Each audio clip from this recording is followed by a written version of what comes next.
Hey everyone, and welcome to episode number 47 of Boutique Talk. My name is Jake Boston, otherwise known as Steelbook Obsessed on all your major social media platforms. And if you want to listen to all things physical media related, then you've come to the right place. Every episode, I have on a new guest to talk about their physical media journey.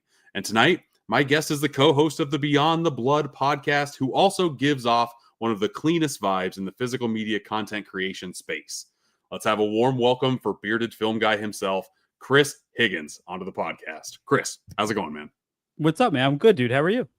I'm doing okay, and I'm ready. It's the week of Halloween. I knew I wanted to talk about some type of horror movie during this week, and we picked a good one of my favorite box sets that I personally have in my collection, probably top 25, somewhere around there. Hellraiser, Quartet of Torment. What is your Halloween Day movie? Is it just Halloween? I don't have one that I go to every year. I know some people No. do, but it depends on my vibe. And for this year, for us, Beggars Night falls on Halloween. So I'm going to be Okay. getting back super late because I not only do I have to bring the kids trick or treating, I also have to bring my oldest is getting, in the social scene of things. She has a Halloween party she's going to. So I got to Yeah. pick her up at 10 p.m. and then watch something after that. I have no idea what I'm going to Yeah. watch. Whatever I choose. Yeah. Do you have one? It kind of switches every year. This year it's probably gonna be Trick or Treat just because I haven't watched the Arrow 4K yet. That looks gorgeous. Like they're So, the scenes with fire, which there are a couple memorable ones in that movie, top notch. yeah. Yeah, Yeah, it's either gonna be that or Tales of Halloween. I don't know if you've ever seen that one before. I don't think so. It's a way over long anthology movie with like 15 directors, and if anything, it's just the vibes. You know what I mean? Okay. You could just kick back with the fireplace on, and it's like a perfect cap to the holiday. Sure. Well, we'll talk a little bit more about Hellraiser a little bit later in the podcast, but I always like to start the podcast with how my guests started collecting physical media in the first place. What made you catch the bug and want to have a collection like you have behind you now? That's a loaded question. It kind of started very modest. Like I remember the first DVD I ever bought on my own was Zack Snyder's Dawn of the Dead. So this was 2004 whenever that DVD came out, and I remember being fascinated by the fact that it was like the uncensored director's cut. Like Sure. that that felt so taboo to me. It was like, man, you can't even see this in a theater. Like what do I have here? That was all the Uh craze in the DVD days. Uncensored, unrated, all this stuff. yeah, now it's like just a little thing at the bottom of the bonus features thing. Yeah, unrated cut. Yep. Um, but that was kind of where it started, and it was always like there was a little it was a trading card shop that carried DVDs, and I would go and they would do like 5 DVDs for $10, and I would Mm. just buy anything I can. At the time, it wasn't specifically a genre; it was just getting movies and watching movies. Um, about 9 years ago, when I met my wife, I had like maybe let's say 200 Blu-rays in the collection, Mhm. nothing boutique. Uh, for some reason, something clicked, and I got a couple. Actually, Hellraiser was the Scarlet Box was one of the first boutiques I ever really put money out for. And then I just kind of it became like it spiraled into an addiction. It was like what's out there, and I was scouring eBay, and I was on Reddit forums, and just figuring out what was out there. And I kind of think, like sometimes I get envious of guys or collectors who come from like heavy collecting in the DVD days and they saw it come into Blu-ray and they kind of jumped on the labels early. Mhm. I actually think I'm kind of blessed to fall in at the time I did because I felt like it was right before the explosion. So I was able to learn enough and learn my taste right when boutique labels started getting really boutique. You know what I mean? Mhm. Um, and it just kept building, man. I kept discovering things and blind buying things and making friends, and they're telling me what to buy. And eventually it ends up here. And now I'm at a point where I'm trying to take stuff out of here so I can make room to put more stuff in here. That's how it And then, happens. Yeah. yeah, I can't You're in a imagine. revolving door phase, Chris. Oh my god, dude. I can't even complain. Your collection, that's 1/10 of yours behind you. See, I don't think it matters the size of the collection as long as you're happy with what you currently have. Like the Yeah. FOMO thing is something that I faced when I first started, and I kind of Mhm. wish that I didn't because I felt like I needed to keep up with the Joneses, that type of thing. Yeah, yeah. It's the longer I go and collect, the more I'm just like, man, sometimes I think it might be nice if I just had like a certain amount, like my space has outgrown what I show off in my collection. Now I have multiple Mhm. rooms with stuff, and that Yeah. gets to a point to where it's just a little bit overwhelming on what to actually pick. Like there's a night there's something nice about the simplicity of just having like one room to go into and Mhm. just kind of be in with that collection. Yeah. I really like the way that you have your stuff set up, and I really like the way that you shoot your content as well. Like even right now, you got like a soft filter on in the Okay. background here. It looks so soothing. Thanks, dude. We tried to when we moved to this apartment 2 years ago, and we had this little second bedroom, and we had to build at the time, like, my wife was getting ready to start working from home, and we were like, "How are we gonna fit 2,000 Blu-rays and a desk in this little tiny room?" Hmm. And I actually most of the time when I'm on Instagram, I'm not looking at movie or physical media stuff. I'm watching like interior decorating or like design, like really aesthetic design videos. Because they soothe my brain in a way that I can't understand or can't explain. And I every time I watched one of those, I kept buying like a plant and like putting it in the corner. And that's kind Hmm. of what I've become like known for in my photos is some greenery. Um, and now it's actually to the point where like I kind of want to redo it a little bit, Hmm. just kind of figure out how to space it better. Right. Um, but I feel like just like our collecting habits, I feel like it's kind of an endless like you're always trying to improve it. And Hmm. now like I've been sent some signed posters. I'm like, I want to get these up. There's only so much wall space. That eliminates all the wall space for decorating. Sure does. So it gets a little difficult, but I can't complain. I mean, I have the things that make me the happiest besides my family behind me, Hmm. it's an honor to have. Yeah. Yeah. I have about 30 posters and I have nowhere to hang them up because I'm already taken over so much of the basement. I don't want to take up any more. And I feel like if Yeah. I hang up posters, that'll be like me territorying the entire basement, which I do not want to do whatsoever. I still want to have a hangout area with the family. I still want to have like my little corner for the girls. Like there's a little nook that should be for a little tiny closet, and it's all their toys, and they got Mhm. those big doll houses and stuff. They still like to play with Yeah. that. And then my wife takes over the living room. I collect movies. My wife collects plants. She's got about 30 of them up there. So yeah, Yeah. it's nice.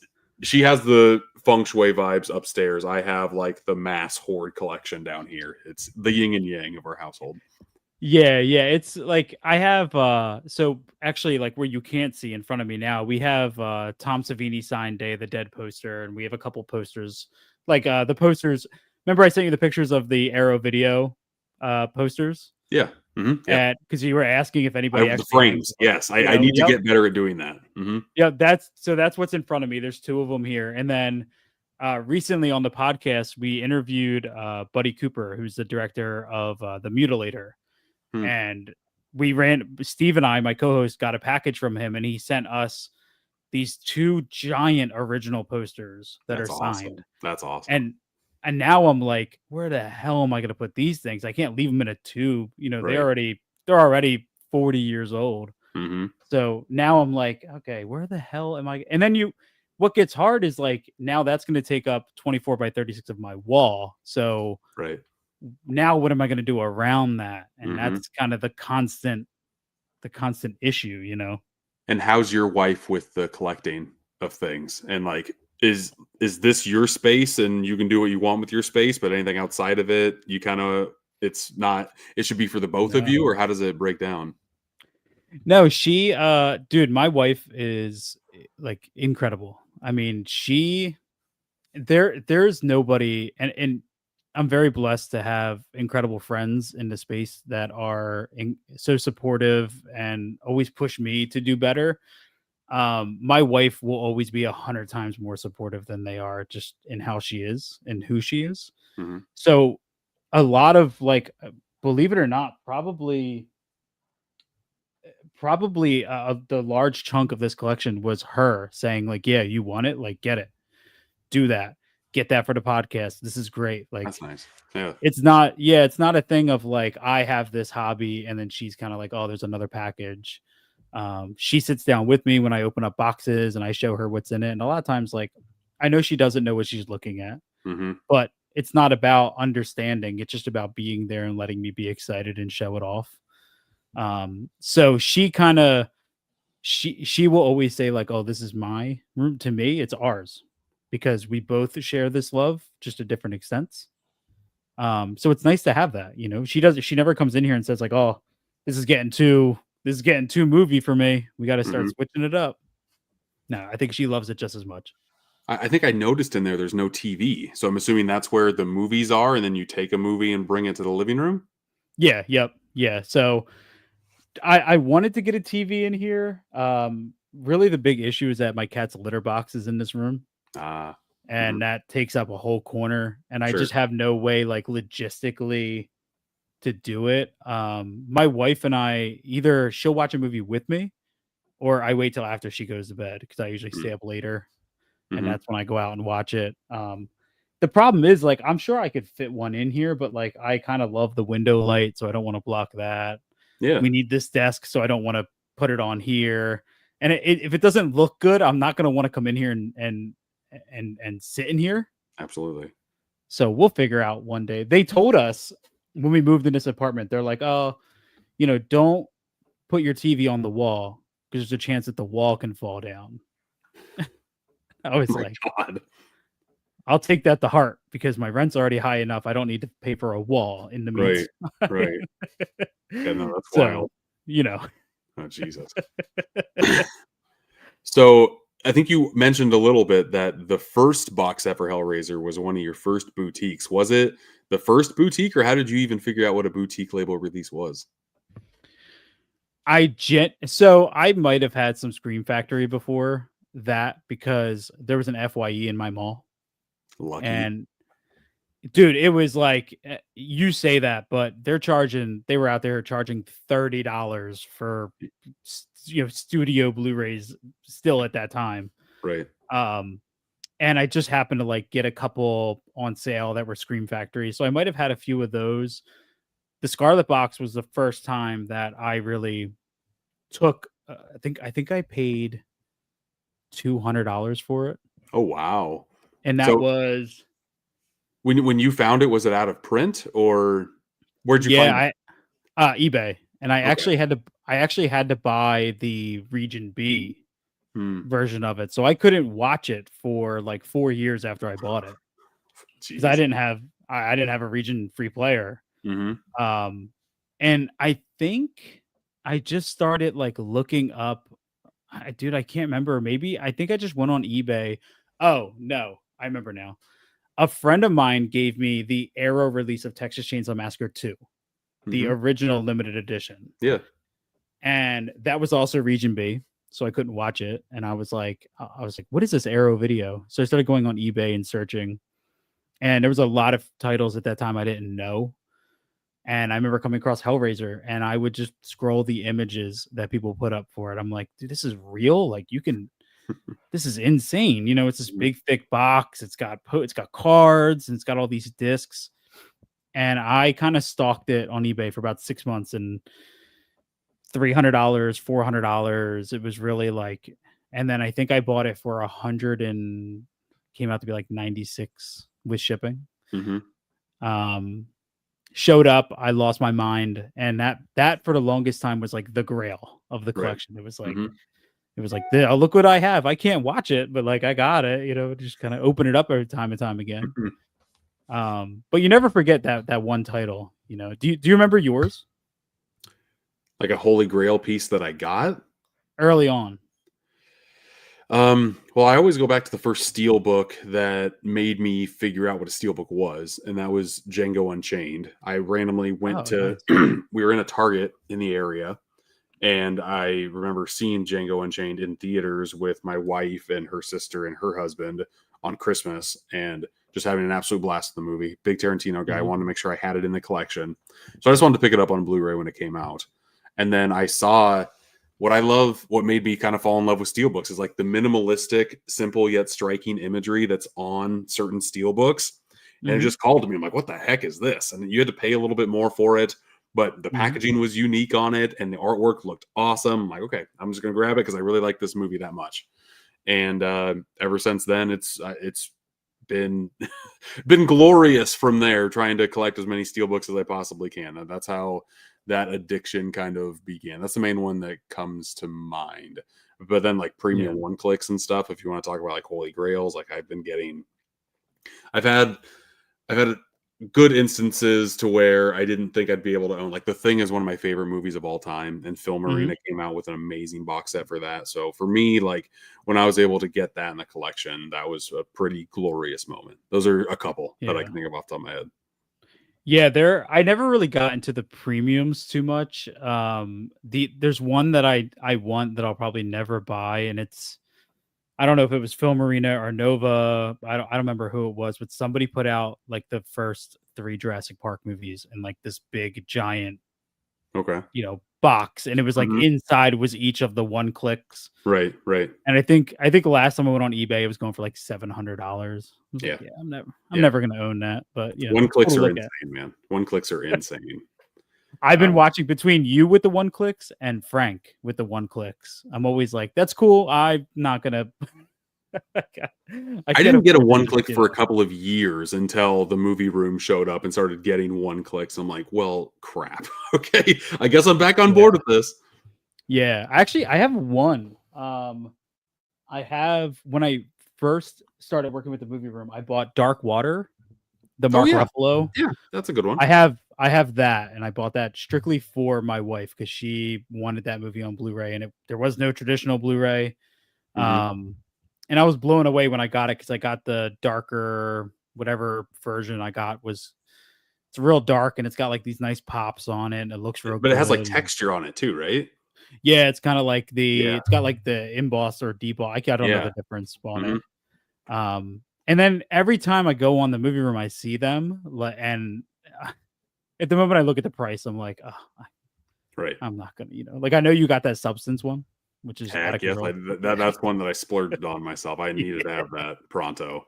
And Yeah, just so yeah. you know, deboss goes into the steelbook, emboss Okay, sticks up. okay, Yeah, all right.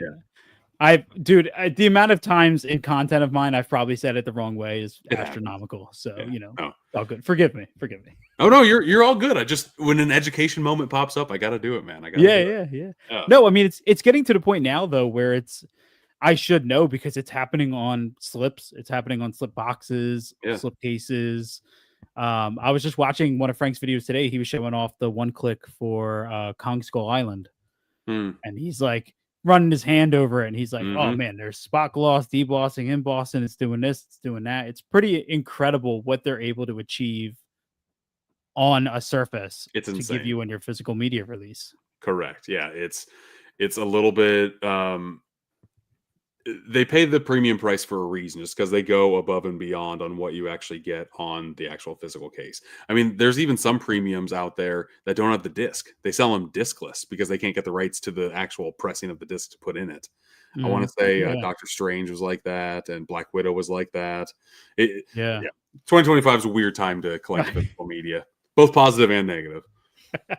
Yeah, it's been a roller coaster of a year, and I said I was gonna buy less, and then a couple packages keep rolling in. So I'm like, I don't know how true to my word I am, but I'm trying. I'm trying. Yep. I think I told you this before we recorded, but like I'm literally behind this camera, behind this laptop, are 12 boxes of movie mail that I have to open up right after this. So yeah, it just never ends. It's just the cycle that keeps on going and growing, man.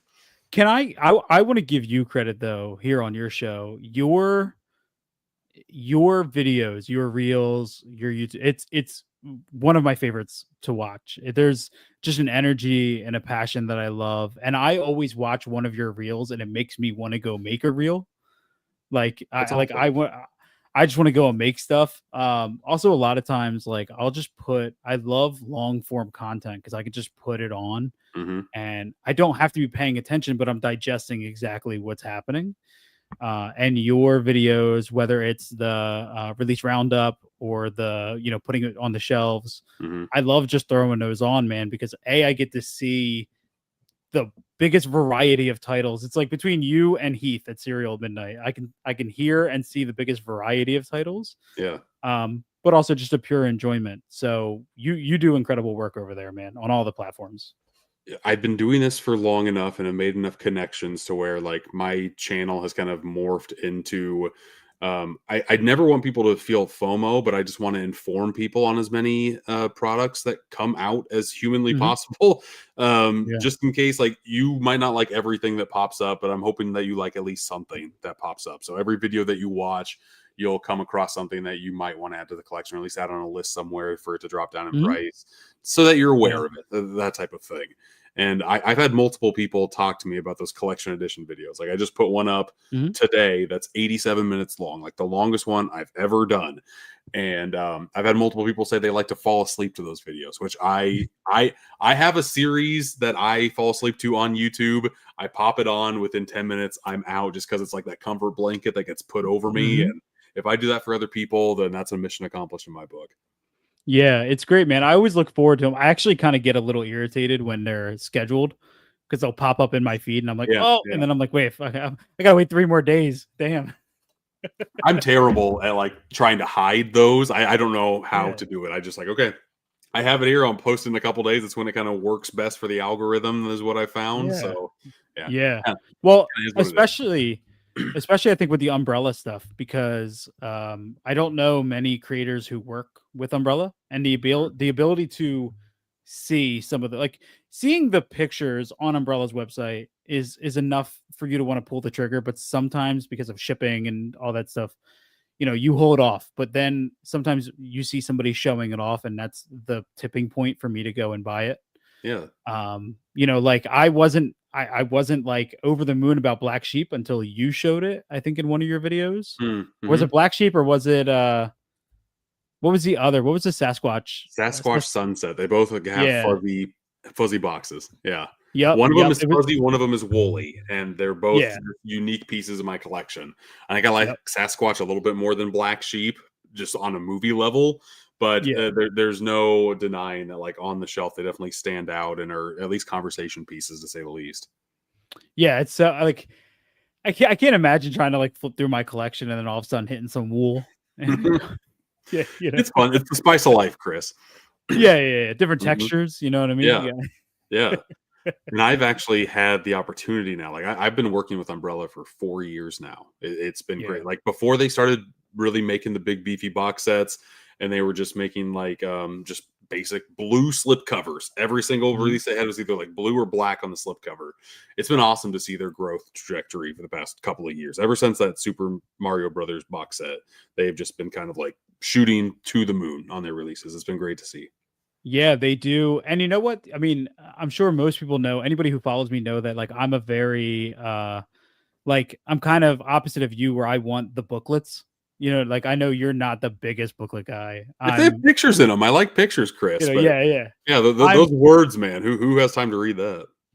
I'm GC actually calls me the bearded booklet guy because I'm such a fan of them. Mhm.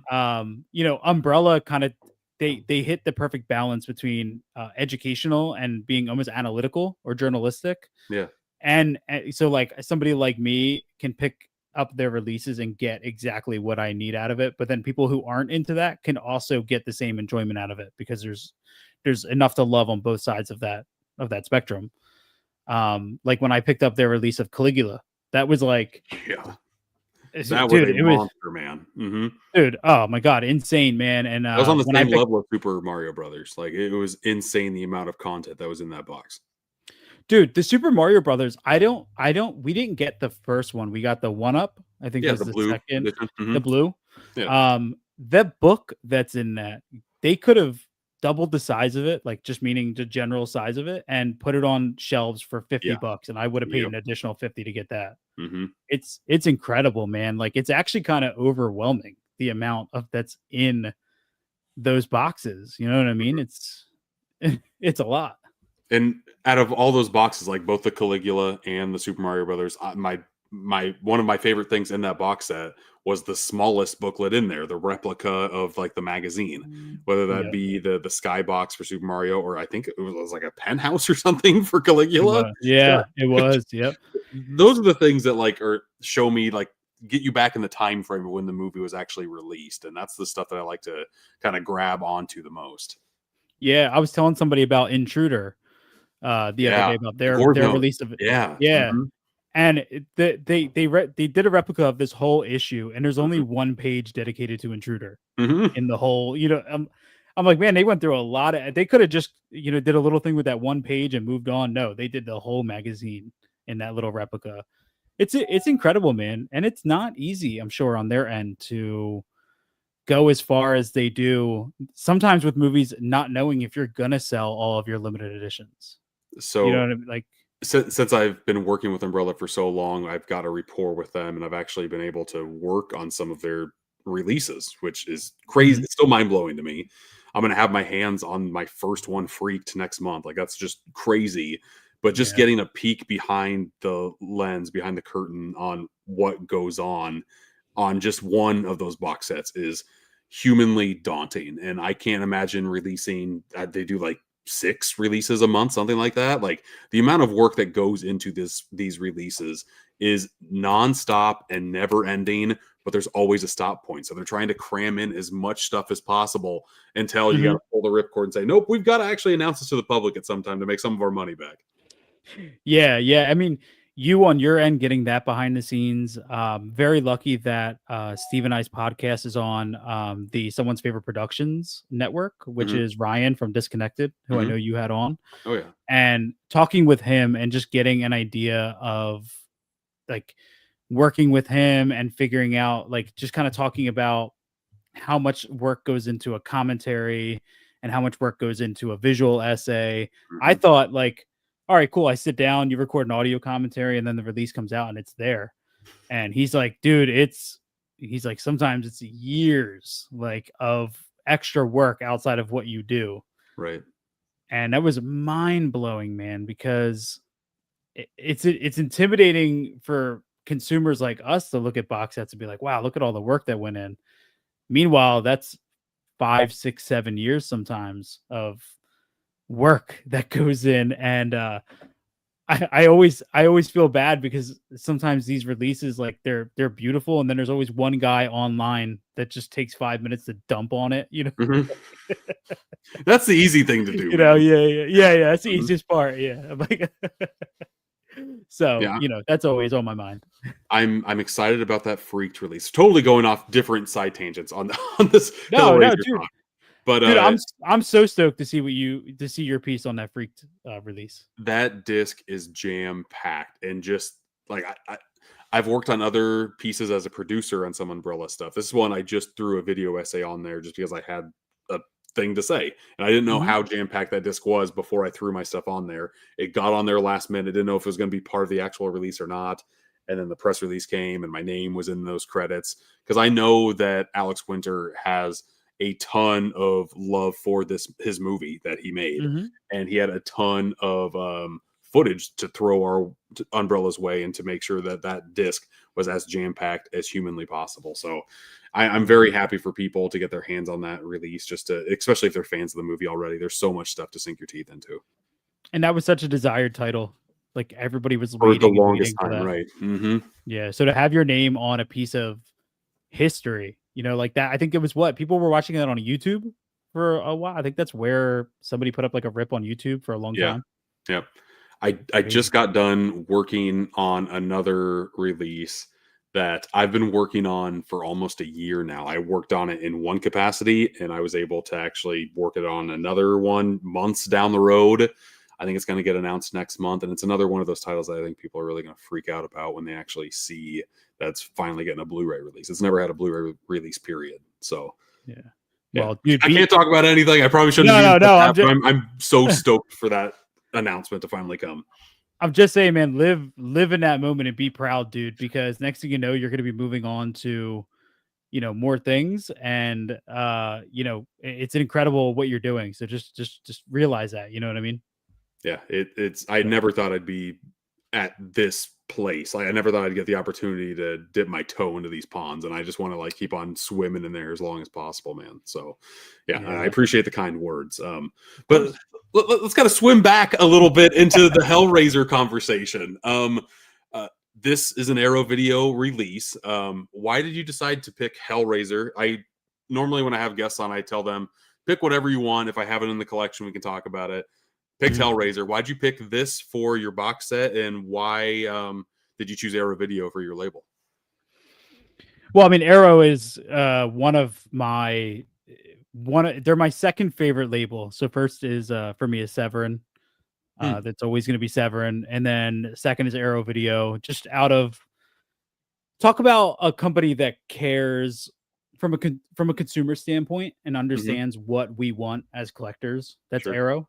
Um, they go above and beyond to get everything that they can, and it seems like I remember not to dunk on a certain company, but I remember when like Scream Factory announcements felt like an event, and now they just kind of become like, okay, like not as exciting. Now Arrow has taken that, Yeah. where that teaser image comes out, Hmm. and my favorite part about it is that sometimes the teaser image has nothing to do with the movie that they're announcing. They'll Yep. put up like, they'll put up like a basketball court, and everyone's like, "Oh, it's love and basketball. Oh, it's white men can't jump." And then they're like, "It's Salem's Lot." You're like, "What the hell Yeah. does that have to do with It's a Wild basketball Style, court?" you idiot. Yeah.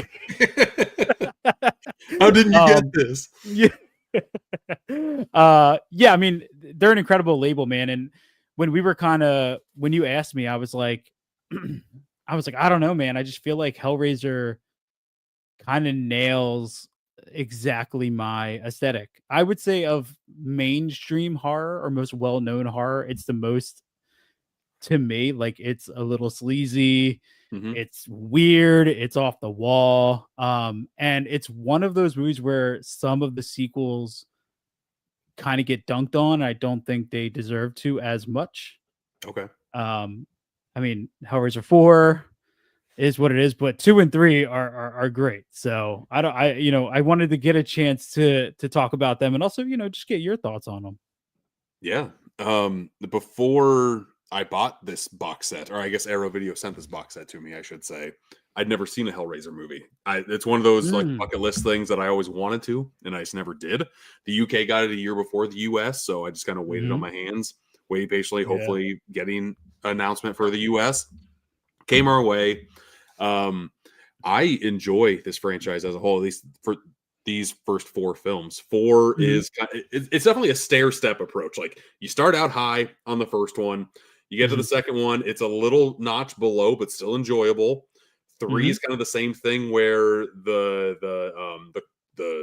budget quality kind of like falls off a cliff a little bit. Like there's like a class to one and two, to where Mhm. three is just like, oh nope, let's just slap some 90s on this sucker. Like this is hard 92 edge core to the max, but I had a Yep. very fun time with that vibe. And Yeah, then yeah. four takes another step down in quality, but it's so ambitious that you can't really Mm. help but admire that, I guess. Like I don't think the movie works as much as I wish it did, but it was Yeah. still I was never bored watching that movie, which I is hard.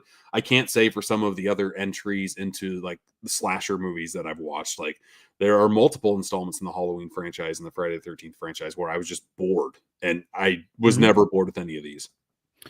Yeah, it's when you go beyond the Quartet of Torment, and you look at the franchise as a whole, you've had Doug Bradley stick around longer than most lead villain actors have in franchises. Sure. But also you have in this you have the directorial debut of Scott Derrickson. In five, that's the And only yep. reason why I want to continue on. Like I don't have five. The only other one that I have is Judgment, which I've heard Mhm. terrible things about, and Yeah. there's one with like a green essence on the cover. I can't remember what the hell it's called. Hell World or something like that it's called, I I couldn't believe. even tell you if you told me. Yeah. Yeah. It's very green and looks very 2000s, like early 2000s. Yeah, yeah. Mhm. Hellraiser 5 is good. Hellraiser 3, I have a soft spot for. It's actually directed by Anthony Hillcox, who directed Waxwork. I don't Yeah, know if you've ever both of seen them. that. Yep. I haven't seen those, but Um, after watching this, I want to now. yeah, it's so funny, man, because it's a franchise where like the first movie, you have Clive Barker. This guy wrote The Hellbound Heart. This guy created everything that we know, and he actually has the smallest movie of the bunch. You know what I mean? Mhm. It's the most focused on a singular idea. Right. And then with 2 and 3, they expanded out, and in a way that I actually think makes sense, even though there was kind of some drop in budget quality and it gets silly and you kind of have that. Mhm. But it's one of those franchises that you can do that with. Like when you think of the Cenobites, you're like, there's a story where they're in space. You know what I mean? Like somewhere there's something where that could work, I guess. It just depends on how you execute it. So I popped on Bloodlines, not knowing that that movie took place in space. So I popped it in. Okay. Let me set the scene for you here. I popped it in. This logo started playing,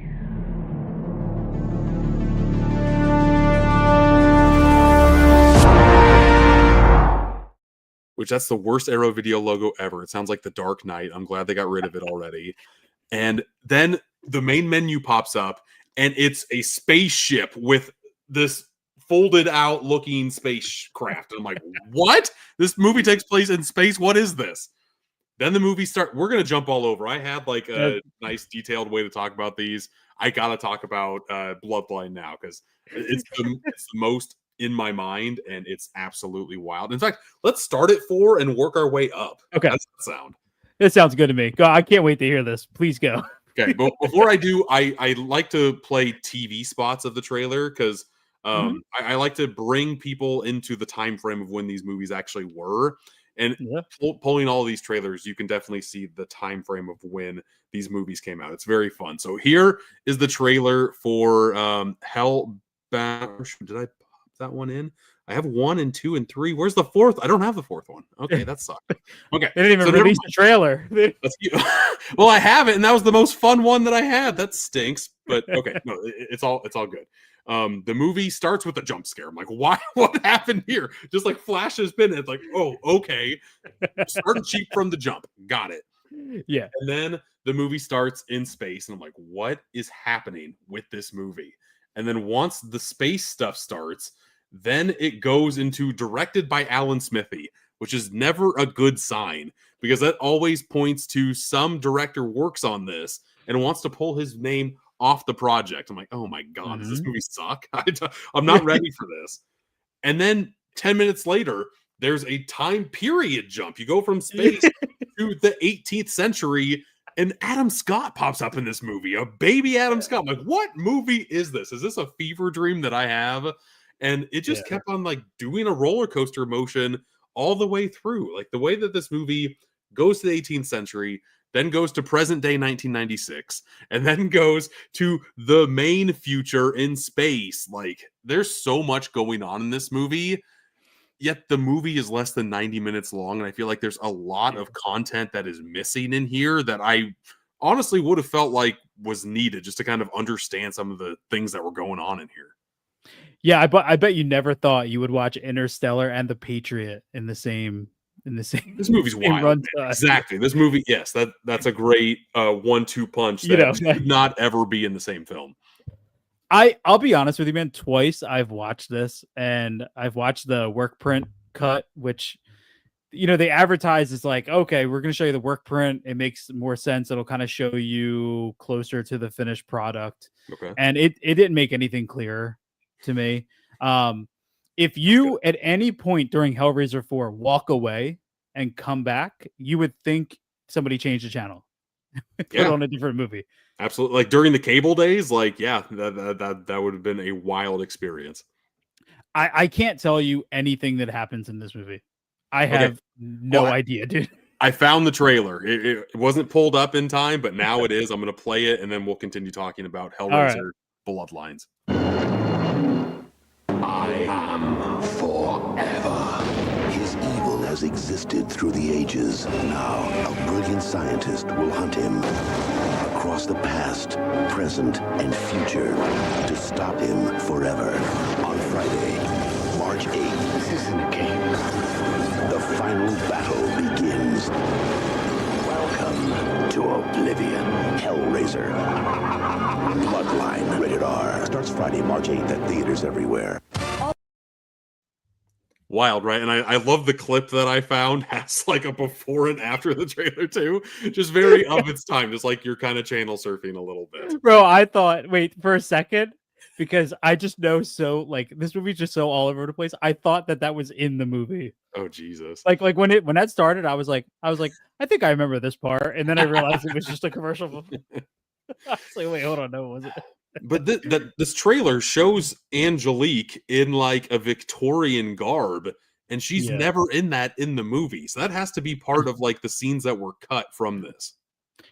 So in order to understand what happened with Hellraiser 4, you have to understand the issues beyond what we all know about the Weinsteins.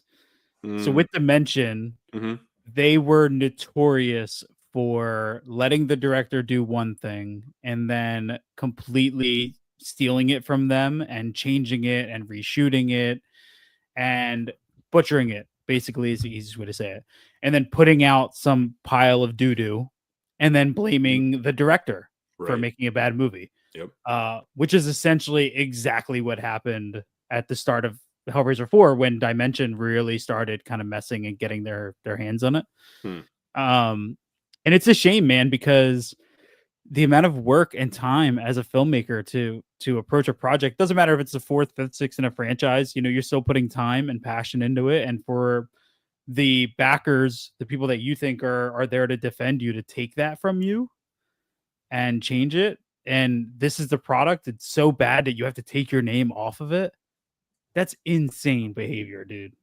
Like, well, the original director was Kevin Yeager, who never really directed anything, but did a lot of like visual effects for a lot of great movies. Like he did a lot of like makeup stuff for Dream Warriors, like Nightmare on Elm Street 3 and Friday the 13th, the final chapter. Like there's a lot of great credits this man has. He finally got his chance to put his name on a director spot behind the camera, put his voice onto a great franchise, and then Weinstein just comes in, grabs another director for reshoots, doesn't even give Kevin Yeager the chance to do reshoots.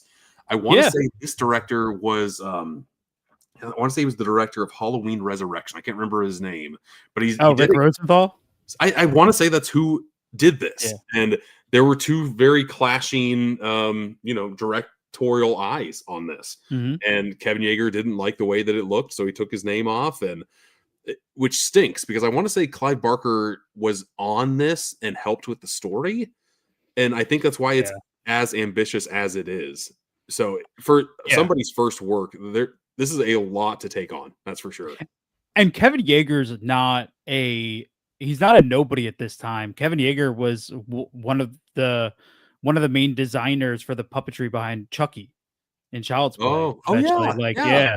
So he, this is a guy who's very well known in the industry, very well known in the community, very respected, and honestly could have made a really good movie had things gone his way. Unfortunately, this is where it ends up, and it sucks, dude, because the movie is just it's too much contrast. You can't. There is a way to go from the 1800s to 2070 and spaceships and all of that stuff, but you have to have care and investment in everything that's happening. And this movie has none of that. Like nothing here is like trackable. Halfway through this movie, I'm already lost. I don't know what's going on. I don't know who's who. And then you have Pinhead for probably 3 minutes of the total runtime. And I don't think he was a part of this movie too much at all. And then test audiences said, "Where's Pinhead?" So they put a lot more of him in this movie. I'm just imagining like some producer like, wait, what do you mean the test audiences want Pinhead in a Hellraiser movie? What do you mean? What are you talking about? We People can't like the Hellraiser movies for the Cube, right? We're gonna give you the backstory of the Cube and not Pinhead. Like, what are you doing? it's a wild turn, man. They don't get much better from here. Like, when you move on, they're all kind of on the same level, if not worse. Well, now you make me not want to move on. Like 4 was okay enough to where I'm like, okay, I still like this franchise, and I don't want to get into like the weeds because Clive Barker after 4 didn't really have a say in anything else, any other installment of this franchise, correct? I don't think so. I mean, you never really know because producer credits don't really mean much. Mhm. It's kind of like when they say when Halloween, the recent Halloween trilogy has like produced by John Carpenter. It's like that guy likes money. You know Yeah, what I mean? exactly. Yes, he does. He likes to play video games and do nothing else. So and Yeah, compose. yeah, yeah. Yeah. Mhm. Yeah. So it's like, and people always say things like, "Oh, John Carpenter helped with that." I'm like, I think John Carpenter got the second highest check. You know what I mean? Like by Yeah. putting his thing on there. Right. So who knows? But if he was involved, I appreciate the ambition, and if we kind of you kind of learn a little bit of the history of Pinhead, not directly through the first three movies, or mostly the second movie kind of gives you the most insight. Mhm. I've never in my life been like, oh, I wonder where the lament configuration came from. I No. wonder who made that. I liked actually having it be a mystery and not like, "Oh, hey, here's a toy, kids." Like that was never part of my imagination of where this cube originated from. My goodness. Yeah, no. So I mean, I get it. Look, I can put this on and have a couple drinks and probably have some fun with it. Mhm. And I appreciate Arrow expanding from the Scarlet Box to adding this because this wasn't part of that original box set. Right. And people were online asking for the work print, and there was a lot of, this comes with a new commentary and new discussion on the works of Clive Barker and stuff. So, there was time invested in getting this out, and I'm happy to have it. It's not something that I'm upset to have, but it's kind of like if I'm going to sit down and watch Hellraiser, I'm not going to throw on Bloodline. Right. Even though there are a couple of cool like kill elements in this movie that I did appreciate, like the twins in this movie, to where they kind of like combined faces with the two masks, and Yeah. that stuff's all cool. I Yeah. have no idea how Angelique turned into a Cenobite though. Like that just does not. She just randomly shows up in the background behind Pinhead. I'm like, wait, who is this? Who is this Yeah. person? Yeah. It's none of it. You can feel when a movie's been chopped up. Like you could Yes, tell. Where yes, you can. Mhm. I know they like to think that their audience is stupid. People aren't, and there's a flow to movies that has to remain. And once you kind of knock that flow off, people can tell. Mhm. And especially once you kind of like, if you start watching a little bit more, like if you kind of like pay attention to a little bit of the sequel work that Dimension was doing, and you kind of see this kind of like rinse, wash, and repeat of movies just being butchered and they make no sense, and like Mhm. they were okay with that, then you kind of go into it with the mindset of like, this is messed up. I'm just going to enjoy it for what it is. And the kills, the practical effects, there are some cool ideas littered throughout. It just doesn't complete the mess that is the rest of the experience. Yeah. And it's kind of a mess. Like, this is the last thing I'll talk about this movie. It ends just with the cube exploding and then a spaceship flying away and then credits. I'm like, oh, okay. Guess that's all to say about that, This movie could have started with like the Spaceballs opening of the ship going by for like 4 minutes, and I Mhm. probably would have never questioned anything about the movie. Yeah, definitely my least favorite of the films. But now we'll start talking about a pleasant surprise, Hellraiser 3, Hell on Earth. Here is the TV trailer for this one. What started in hell That it came out of this. will end on Earth. Shall we begin? The masters of horror are unanimous in their acclaim. Spectacular, says Fangoria magazine. One hell of a spine-chilling ride, raised Wes Craven. Cinematic Massobeats says it's the ultimate in fear. I am the way. Clive Barker presents Hellraiser 3, Hell on Earth, rated R. Starts Friday, September 11th at a theater near you. Well, there we go. Hellraiser 3 opening up on September 11th. And this movie, or this franchise on multiple occasions, has shown the Twin Towers. Like, this is a very New York heavy movie. and just the overtones are very strange and kind of its I don't know, its background, and this one being on September 11th is like, oh, okay, weird. Especially Hell on Earth as the subtitle. Good. I wish, honestly, dude, we need to go back to like those 30-second trailer spots. I love them. Like I love them. that is so cool. The energy of that is awesome. And then having a Wes Craven, pull quote on that. Yeah, and him loving the movie, like, oh, okay. He just loved CD Head or whatever his name was. Who doesn't love CD Head, man? I had no idea he was popping up, and he's my favorite Cenobite, hands down. He is amazing. There's a lot of them that are amazing. Doc turning into like cameraman head or whatever. So freaking cool. And like him just being like a corny ass version of the Terminator with like puns and everything. Like, I don't know. This movie is just fun. It's fun to watch. I enjoy this movie quite a bit. It's funny, man, because it gets wacky. Well, Hellraiser 2 gets a little wacky. This really goes for it, but for some reason it doesn't bother me. It's almost like, this is kind of what I expected this to go. But what I like so much about Hellraiser 3 is that there's not a single character I like. Like everybody is like awful sure in this movie. And I love the idea of Pinhead tempting him in the beginning of the movie because Pinhead is stuck in the the cylinder, which is the I don't know how he got that to his loft. I have no idea how that was moved, but whatever. It's like the grossest thing that his head is sticking out of it, and he's just consuming people through it.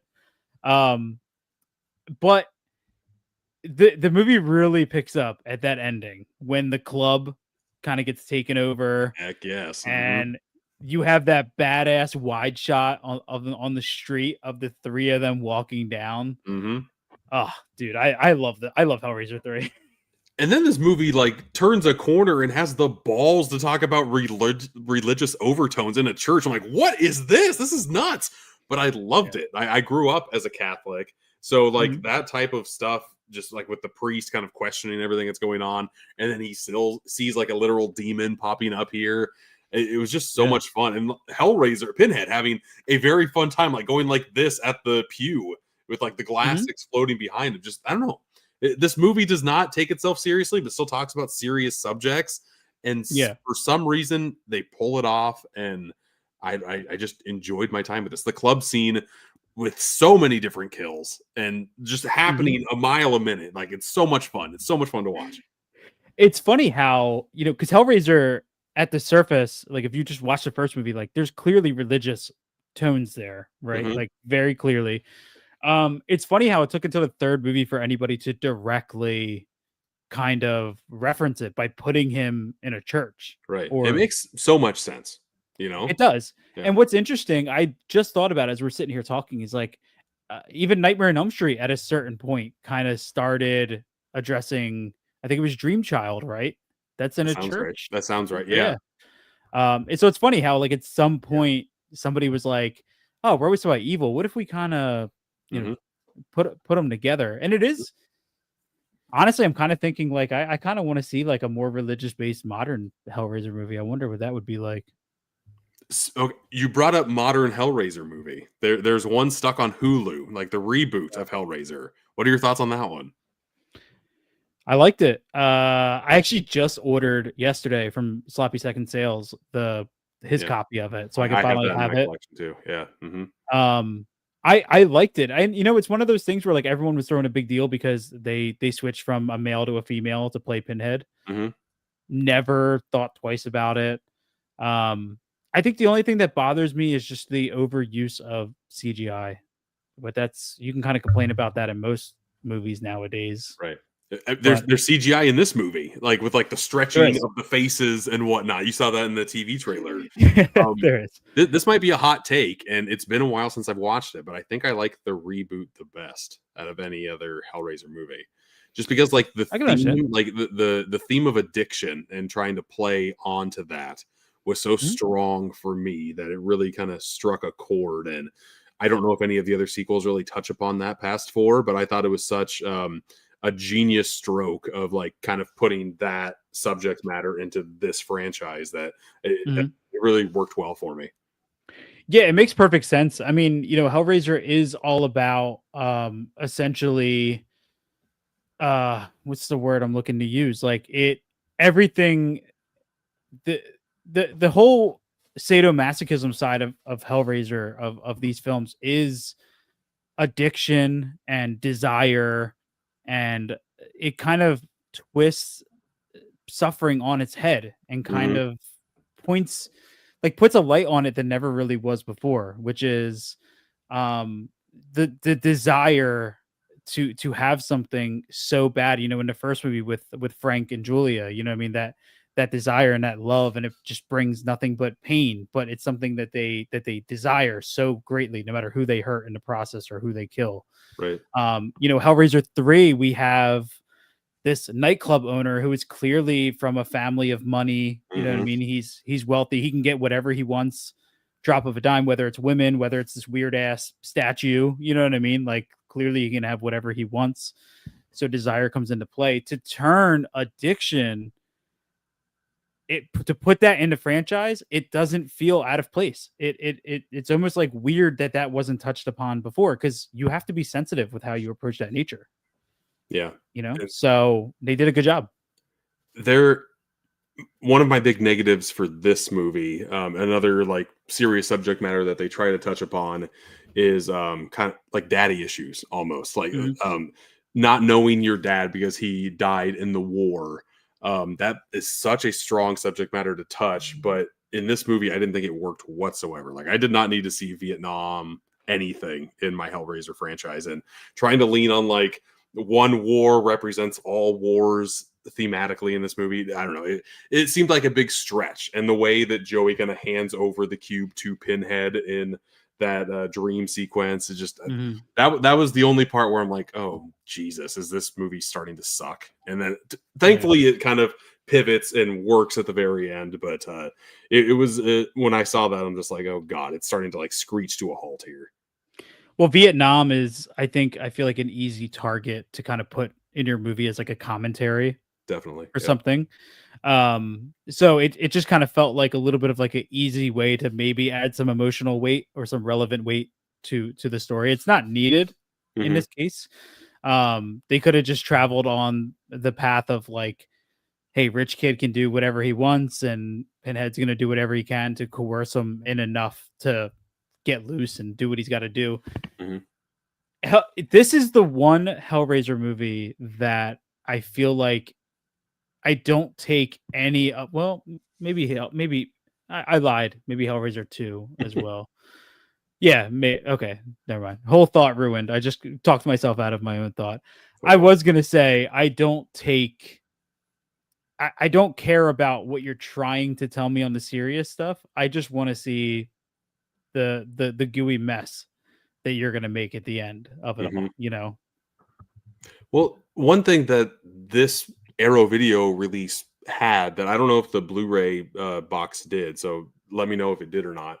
This came with an unrated cut of 3, which kind of goes back from the new like 4K scan that they did to Mhm. like 4:3 aspect standard definition ratio stuff, which was so cool and not as jarring as I thought it would be, but definitely a stamp of showing off, okay, this stuff was not in the original movie, only here for this extended edition.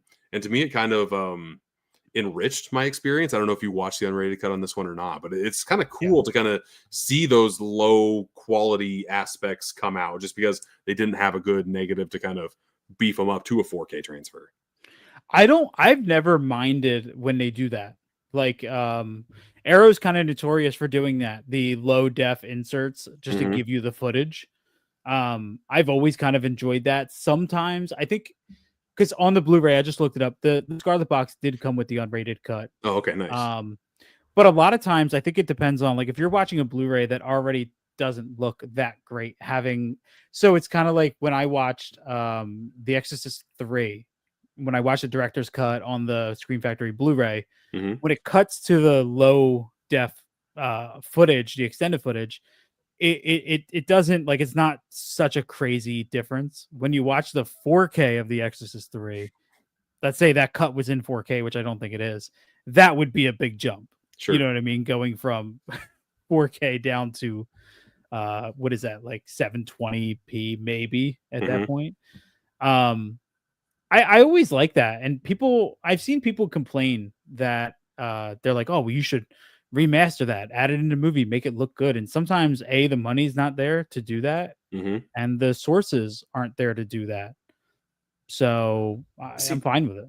for me, whenever they do throw that stuff in and it's lower quality, but it's still kind of stretched out, it's kind of hard to be like, oh, for some reason the 4:3 aspect ratio and that when that popped in made it okay in my brain to think like, okay, this stuff is extra stuff that you would not be able to see in here. So the fact that you're just seeing it is the treat enough, and I really appreciated what they did with just that front. Like sometimes they kind of stretch it out to make everything Yeah. 16:9, and I don't know if the same effect really applies when that happens. Well, are you because I know me, 9 times out of 10, I'm watching the unrated or the director's cut Mhm. over the theatrical. Moving forward, if you ever say like, hey, I'm going to watch Hellraiser 3 again, are you going to watch the unrated cut again? I will. I'll probably watch the theatrical cut just because I've already had the unrated cuts experience. Okay. Okay. Yeah. So go for the more streamlined, cleaner Yeah. Mhm. experience with it. Yeah. Okay. Okay. I like to have different experiences if there's different cuts of the film. Like if I watch it for a second time, I will pick a different experience to have with it, I guess. Yeah. Yeah. I understand that. Yeah. Hellraiser 3, dude, it just, I keep going back to it because to me it's the highlight of the movie. But the Cenobites at the end are incredible, dude. Mhm. Like the They're fact awesome. that especially I remember being young and like, burning my own CDs, and I'm sure you did the same thing. Mhm. Oh yeah. To see somebody with the cool, and they did a good job designing him kind of with Mhm. the lines where the Yeah. CDs are. Um, the camera is out of control, that the skin is like wrapped around the lens of the camera and it can zoom in and out. It's so cool, man. It's so ridiculous. Well, and even like JD with like his pistons in his head, like just Mhm. the practical effects that go into that, I was impressed with. Like it looked very, very cool. And Yeah. then Yeah. I felt like Joey even wanted to see the Cenobites because when she was running away, she was not running away. She was just going for like a leisurely jog. Like it was hilarious. She's She's like, like, "Whoa, "You're not going to kill me." yeah, Yeah, does that it guy was have fun. CDs in his head? What the hell's Yeah, going on there?" the most '90s thing ever. Like I don't think if my kids ever watch this movie, they will even understand what that is, or like even like the club scene. Like, why are they playing CDs, Dad? Like, why? Why they'll probably say why are they playing DVDs. I don't even know if they will know what a CD is. So real quick, so I remember when we were getting ready for our wedding, and the DJ was like, "Okay, can you build like your ideal playlist on Spotify?" They're like, and Mhm. then I'll go in and I'll morph everything. I had a brief second where I was like, "Do you want me to make you a mix CD? Like, I'll go find those blank CDs again." I wanted to go back. I was like, "This is too modern, man. Let me get you a CD over here." I'm curious if a DJ nowadays would even know what to do with that. It's like he's with his MacBook. He's like, I don't have a where do disk drive on this thing. where do I put this thing?" Right. I could totally see that. What Um, was your did you find it more natural going from Hellraiser 2 to 3 than you did from 1 to 2? no, I thought 1 to 2 were pretty like A and B, like kind of Okay. Halloween 2 almost. Just like Ye you could watch them back to back and they could play like one movie. 2 to Okay, okay, 3 was more jarring to me, but not super like out of place. I would say 3 to okay. 4 is by far the biggest jump. I was curious because 2 gets silly. You know what I mean? It leans into a little bit more of that silliness, so it kind of Yeah. feels. But you still have the same characters that you're dealing with, so it kind of Yeah. helps like just continue the story on. This really only has Pinhead and then a whole bunch of new people, so that can be the biggest step, I guess. But you're still going in the same journey of Pinhead, so that's the thin line that they have to thread there. Yeah, yeah. I'm happy, dude. I'm so happy to have these movies, and both the Scarlet Box and the Quartet of Torment. I think Hellraiser 3 has a new commentary track with I was trying to remember his name. There's somebody prevalent on the commentary track, and I actually have to go back and listen to that. What's funny about the bonus features on this, if you watched a lot of them, is like Mhm. it's a lot of just about Clive Barker and his work more than it is about Yeah, on the first disc, there was just like two women that had a conversation about Clive Barker's work, and I watched that. And really, the only other movie I've seen of Clive Barker's is Lords of Illusion, and I hate that movie. I do not like that movie at all. So, Yeah. and watching what Nightbreed is, I'm like, I don't know if I want to watch that either. That looks so bizarre, very Power Rangers esque to me almost. Yeah, that's an interesting one. That's the passion project that he was kind of taken from him, or cut away from. Yeah. Hellraiser is still like the penultimate Clive Barker visual, sure, style. And I think they do a good job, especially in 3, of kind of carrying that through. They do kind of lose. There's this very unique perspective on the first movie, Clive Barker being at the time an openly gay artist who was really leaning into material that nobody else was, and he was kind of doing it subtle enough that very little people picked up at the time. But now when you watch it, you're like, oh, this movie's really gay. Like, there's, you know what I mean? And the sequels lost that touch heavily, you know what I mean? Because they just kind of wanted to go, oh, let's continue it on, and let's just focus on the stuff that we understand. And I feel like when he's behind the camera there, it's kind of hard not to have your own thoughts kind of intrude and go on screen for sure. Yeah. Well, that's one of the standouts of the first movie, and that's what's hard is like I feel like you need to keep that theming heavily through, or it kind of loses the essence of what Hellraiser is. Sure. And it's like, just because you have Pinhead doesn't mean you have the spirit of Hellraiser there. And that's why the first movie just separates itself so much from the rest of them, in my opinion. In this movie, like his nails and Pinhead's head seemed very long, because like even in like close-ups of his head, it just seemed so morphed and odd looking.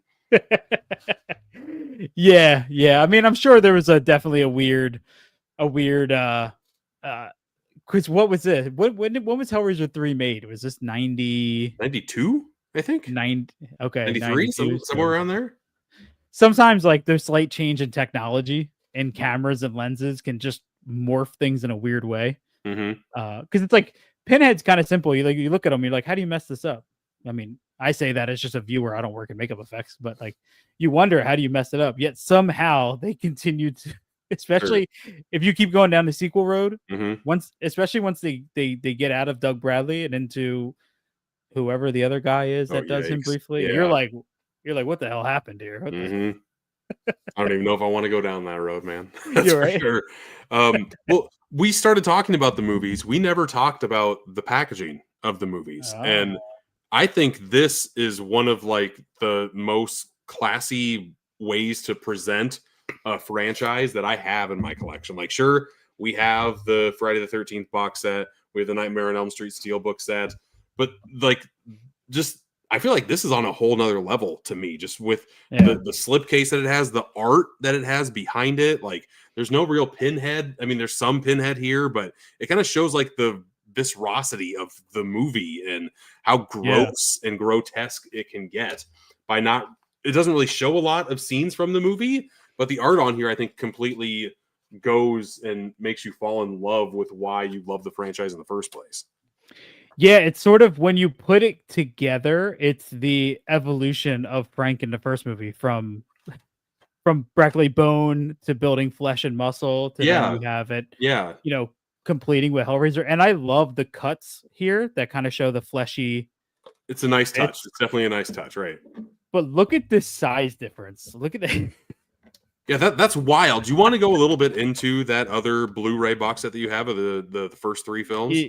Yeah, so this thing is I told you before we started recording that I actually like this packaging better. This boy is thick.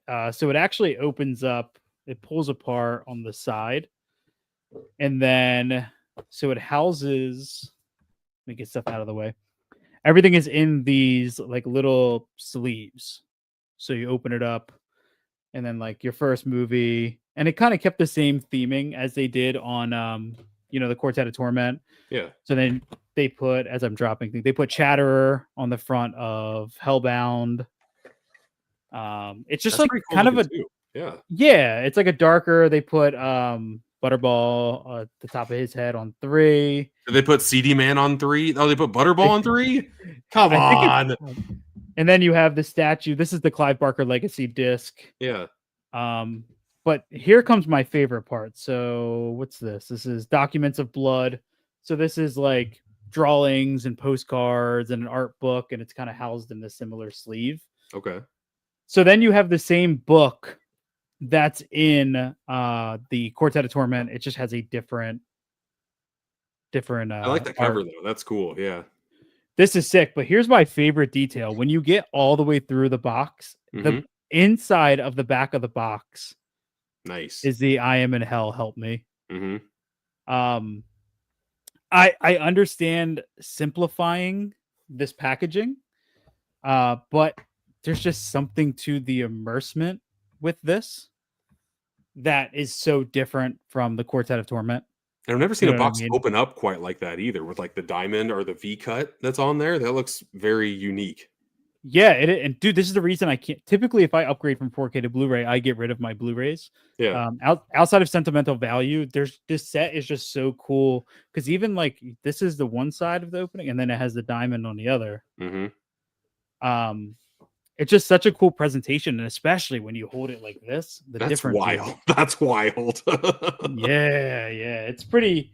I'm happy that we got this level of creativity in it because this packaging is still incredible.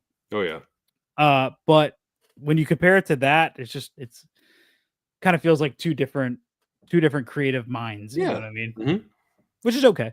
Yeah, I honestly, this is one of those times where I think both are great. And if you're a 4K person, of course, you're going to get the Quartet of Torment. But if you're okay with just Blu-ray quality stuff and you have that box, you are more than fine to just stick with what you got.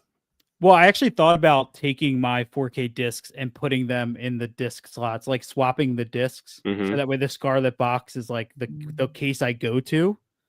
But the discs of the 4K are so bright; they kind of have a if I put the 4K disc in the sleeve for the Blu-rays out of the Scarlet box, you could tell they come from something different because it doesn't match the color.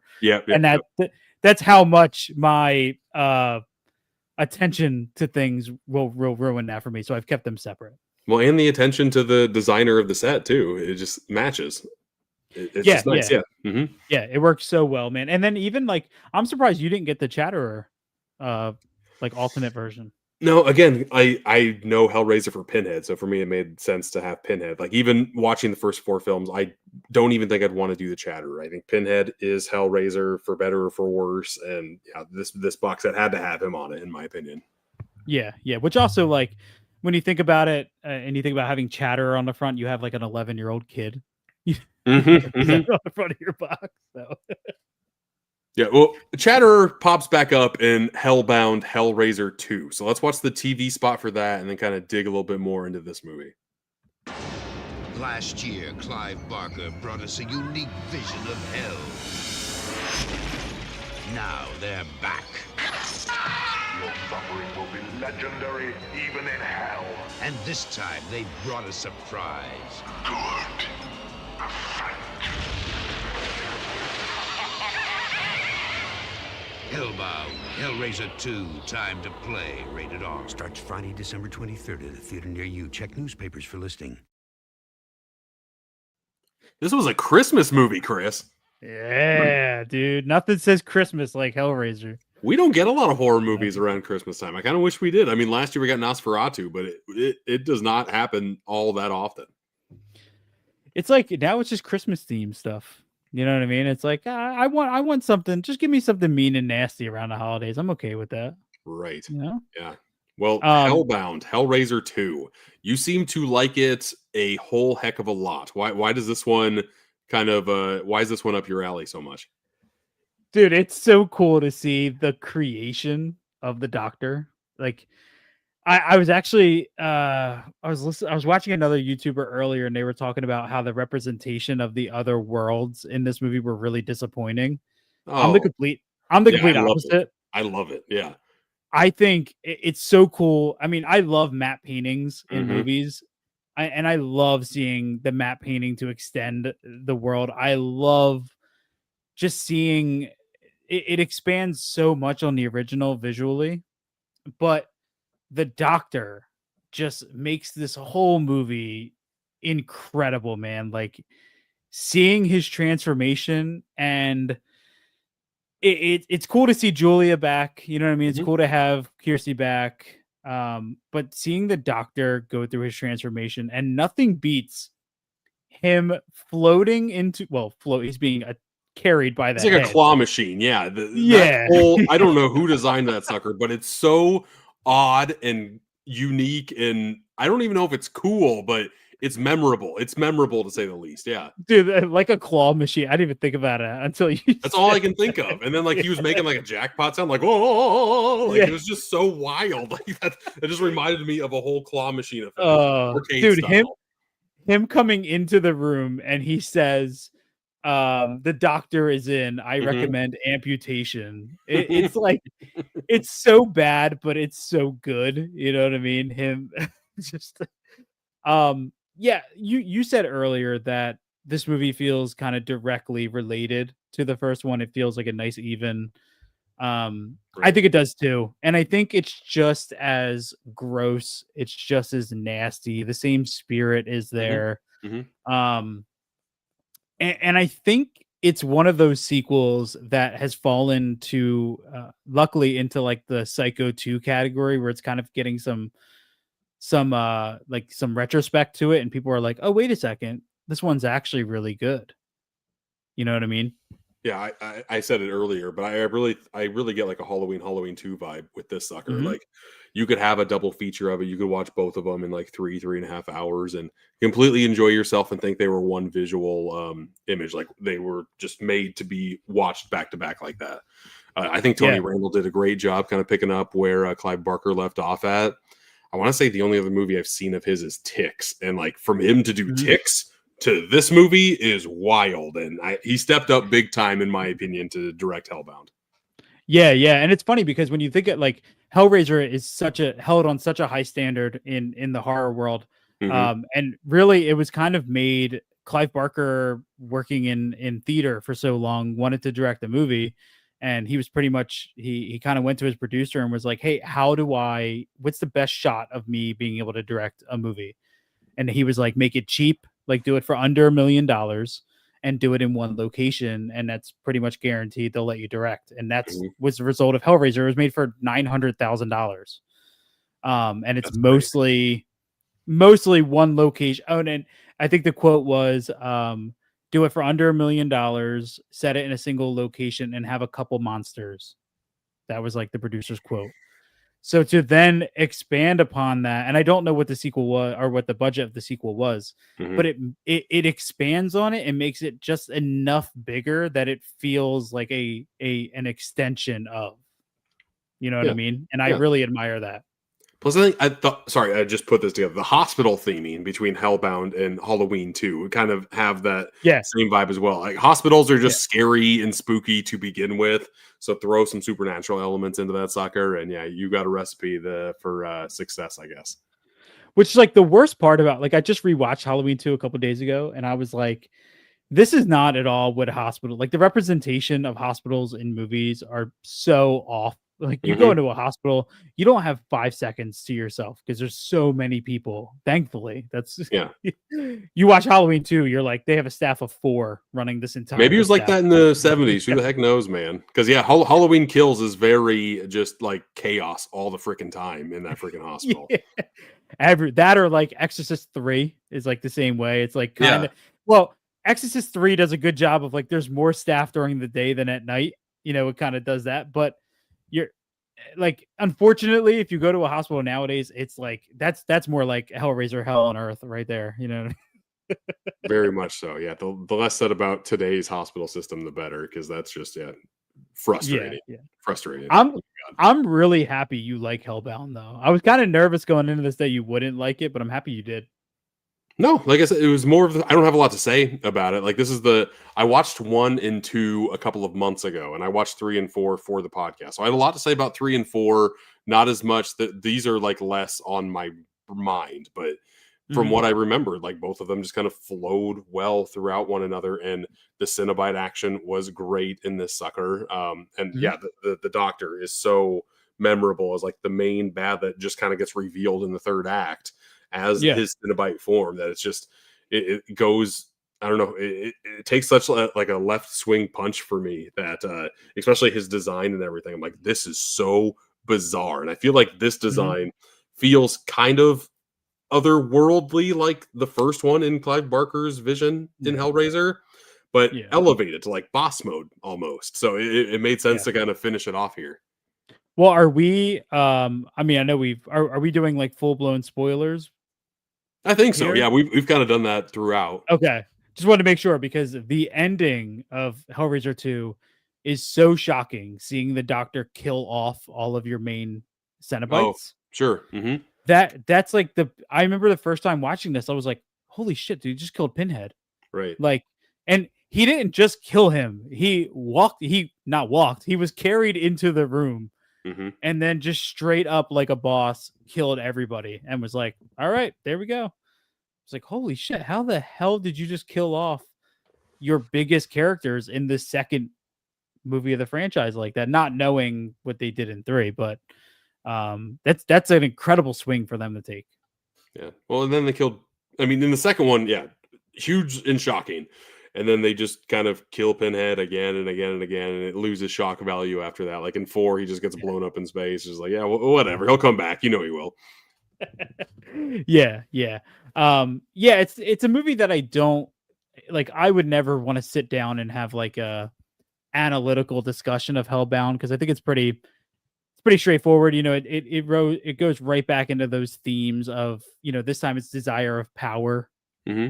which is pretty much what the Doctor wants, and he gets that. But to what extent is it actually beneficial to him, and what did he sacrifice to get that? It is really cool. I think it is a cool kind of payoff. Probably isn't the right word, but to see Julia come back as kind of the same Yeah. thing as Frank Hmm. again. You know Hmm. what I mean? So for those roles to reverse, And that mattress is disgusting. That yes, it is, and I don't know how it survived the first movie. I don't know how it's magically back, but whatever from there. I One thing that we haven't talked about yet are like the practical effects in these movies. I feel like we need to Mhm.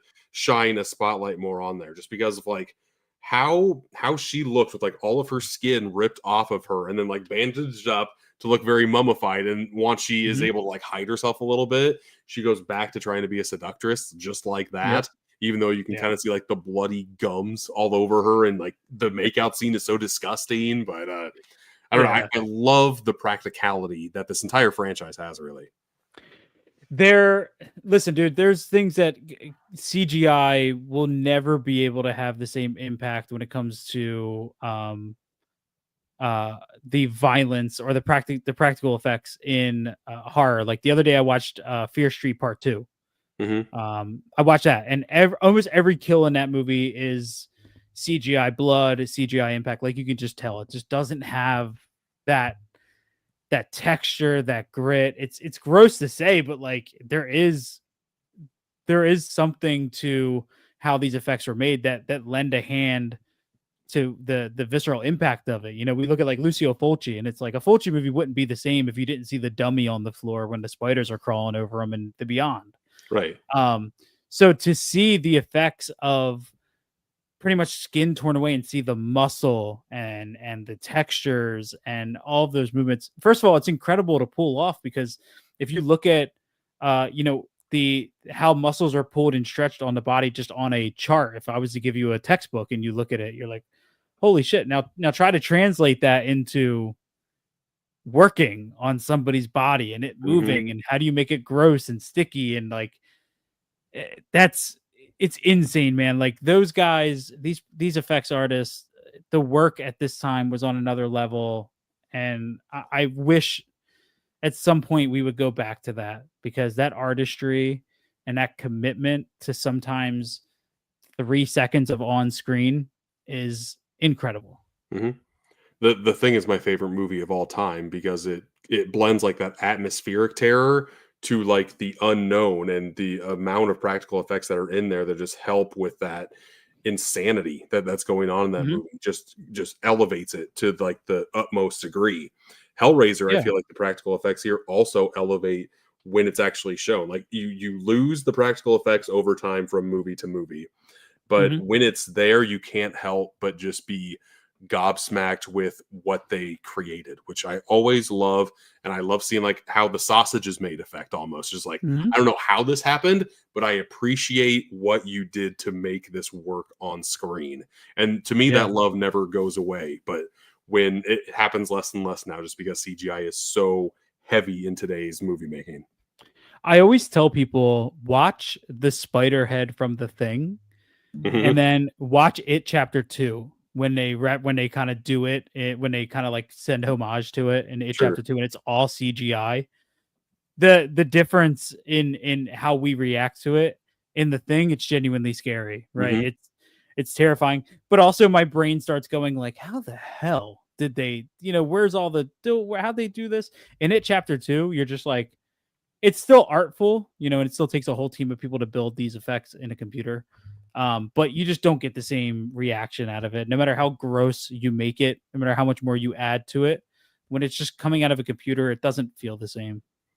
1,000% agree. And since we're talking about practical effects, this is a good time to lead into the original movie, which has one of my favorite effects I've ever seen on screen. We'll talk about that right after we play the TV spot for the original Hellraiser. I have seen the future of horror. His name is Clive Barker. He has the power to shock you, to grip you, to take you beyond the limits of earthly terror. Hellraiser, a film by Clive Barker. We have such sights to show you. Rated R.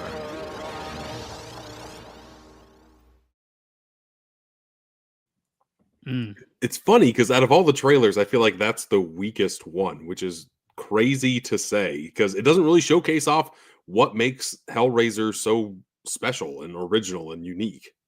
No, and as we were watching that, I just couldn't help but think how incredible the 4K is compared to what that Sure. Hmm. like just the color, everything in that trailer was white. Yeah. I'm like, oh wow, that looks so bad. Yeah. No, the 4K looks phenomenal. And what also looks phenomenal is the scene to where like he's melting and starting to become man again, or at least a presence again, with like the Mhm. arms kind of growing out and then the head kind of like going like this. Kind of remind me a lot of like Return of the Living Dead with like that skeleton kind of going like that. Like Mhm. that's the presence I felt watching this, except to the 10th degree, to the 10th power. Just because Yeah. I doing a little bit of research into this movie. That scene was not in the original movie. New World actually gave them more budget to film that process. Mhm. And this is why I love practical effects, just because like they played some wizardry with like the way they filmed it in reverse to where it just kind of like had this unique look to it. Mhm. It's so original, it's so memorable, and I'm glad I watched this whole franchise specifically for that scene right there because it's so damn good. Yeah, it's like this, and I would put this up there with like the reconstruction of Christine and John Carpenter's Christine. Yeah. How Mhm. how they crushed the car and then used they pulled it Right. out and Mhm. reversed the photography, and it's incredible. Like we can do all the research in the world. We would never understand the amount of work that went into just when I think is it his legs the first things that like shoot out. They come out so fast out of the ground. They're like Right. boom, boom. They like Mhm. shoot out and then they topple over. It's so cool. Oh, dude. And even when she brings him the first body and it's just Mhm. like a half it crawls over on the floor and looks oh, dude, but the power of practical effects, one of the moments that hit me and I know my wife the hardest are just when Larry scratches his hand on the nail Mm.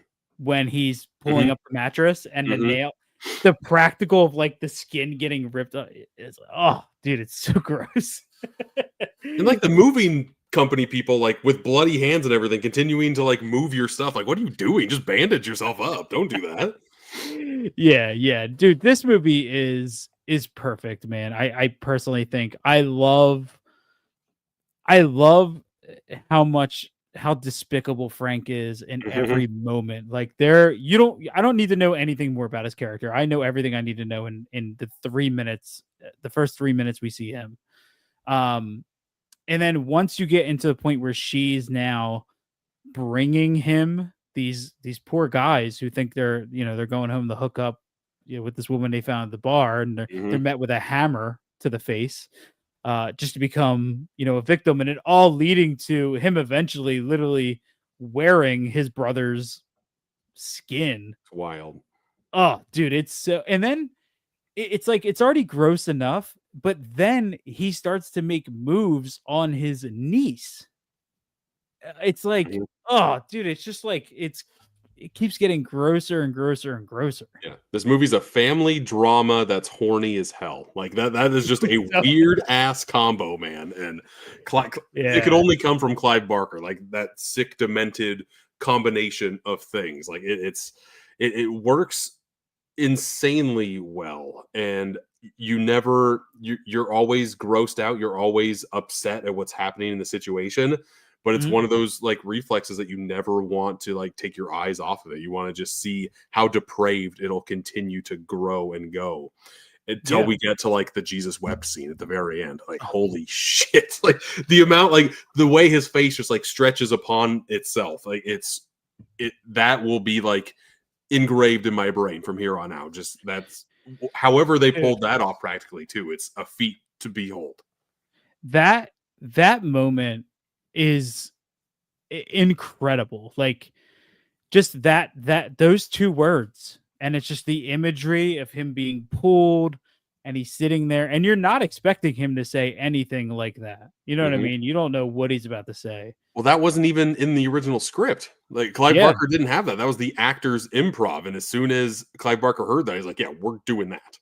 Because I wanted the original script was like, fuck you, Pinhead, or some basic verbiage like that. It's so good, man. And I love a good 90-minute movie. Me too. I don't need 20 minutes of backstory in it. Like I watched the new I Know What You Did Last Summer, and I was like, why is this movie 2 hours long? Like Hellraiser does so much more in 90 minutes than most movies do in 2 hours plus. Yeah. It's efficient and it's moving. And it's it's interesting because when like what we talked about earlier, which Barker, low budget, relatively low budget for the time, kind of first time director, really needing to make a mark. It's incredible that he was able to put this together like he did. I know the MPAA had some problems with it, and he had to cut pretty significant amount of like the sex and some of the not the concept, but some aspects to the violence he had to cut back on. But I'm not surprised it come from Clive Barker that there were some problems with the MPAA. I'm curious because were there different cuts of the film on this release? Was there an unrated and a theatrical, or was it just theatrical? Not that I know of. I think it's just theatrical. Because I'm curious what was cut and like what I have no idea what. Because this is already kind of like scurvy and sleazy to begin with. To have additional stuff in the mix here, I'm curious now. I think it was something I found a breakdown of it. Yeah, here we go. So it was given an X rating, and 2.5 shots were excised from the first hammer murder, including a close up of the hammer lodged in the guy's head. Let's see So apparently there was a nude murder scene shot because what is this? In a scene where Julia murders a man, the actor playing the victim felt it made sense for him to be naked. Yeah. So they're about to do it. Makes sense. It makes sense. It said it was a shot, but it was replaced with a semi-clothed version. It says there was close-ups of Kirsty sticking her hand into Frank's stomach, exposing his insides. A longer version of the scene where Frank is being torn to pieces, and the final shot where his head explodes was also cut. Sure. I know sometimes when they put in those like first cuts to the MPAA, they go above and beyond because they know that they're going to get cut on some things. So Yeah, Yeah, I'm that curious was if like it was ever meant to be like that extremely drawn out, or if the version yeah, that he has in here is what he kind of envisioned. that was like the that's like the Wes Craven method. They're like, let's give him the most extreme. That way, when we cut it back, it still falls Right. heavier than it would have. Yep. It said that Clive Barker is actually quoted here in an interview from 1987 where he said he shot a much hotter flashback sequence. He said it was more explicit and less violent. Hmm. The MPA wanted to substitute it. He also had another more explicit encounter between Frank and Julia that they shot, and the MPAA literally just said no. No notes, just take it out. Yeah. And then apparently there was a spanking scene that was removed. Oh boy. Yeah, that's too risque. Holy God. You know what else is in this movie? Yeah, that's a worse, bro. Thank Yeah. God the spanking's not in there, Uh-huh. dude. That would have been too much for me, man. I couldn't have handled it. No, no way. Yeah, this movie's, in my opinion, it's a perfect. It's, to me, this is like just as important to me as Candyman is. Mm-hmm. Like Candyman, I consider another perfect start Sure. to finish movie. Mm-hmm. And it's so funny how just nobody. The Stephen King quote at the beginning of that TV spot that you Yeah. showed was the quote that exploded Books of Blood before Clive Barker could even direct, this movie. That was the quote that really allowed audiences and publishers to put faith in him, and that's what really kicked him off. Mm-hmm. And I think as a directorial premiere, this movie's incredibly impressive, but Agreed. this is quintessential Clive Barker. Like, this is what everybody thinks of. Even there's a book that was put out about Clive Barker, his life and his work and his art, and front cover of it is Pinhead, because when you look at the book in the bookstore, you recognize Pinhead. Mm-hmm. Pinhead comes first over Clive Barker to most of the public eye, you know what I mean, in pop culture. And that's a great thing for a lot of people to have that. It's an incredible thing, but also it's kind of a detriment because that's kind of what you get known for. I'm hoping that he's happy with that, though. I'm hoping that at least he knows that he has a legacy that's set in stone that will live on long after he's gone, Yeah, I do. I mean, I for sure think he does. I